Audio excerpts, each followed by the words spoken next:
В селе Хатасы тем временем ведут берегоукрепительные работы для безопасного пропуска паводковых вод. По плану должны отсыпать более 150 метров. Однако усадьбы некоторых жителей остаются без защиты, и они опасаются грядущего половодья.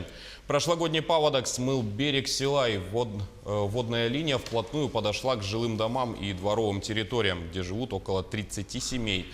Последний раз такие работы проводились лишь в 2014 году. Тогда возвели 2 шпоры насыпи из песка и камней, которые и были смыты наводнением прошлого года.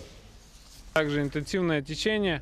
Не знаю, как в этом году, не знаю, от чего отталкивается, кто составлял этот проект по применению превентивных мер на 150 метров, когда участки после меня выше по течению, точнее передо мной еще 2 участка, куда бьет основное течение русла реки, протоки. Все от них и так все обваливается.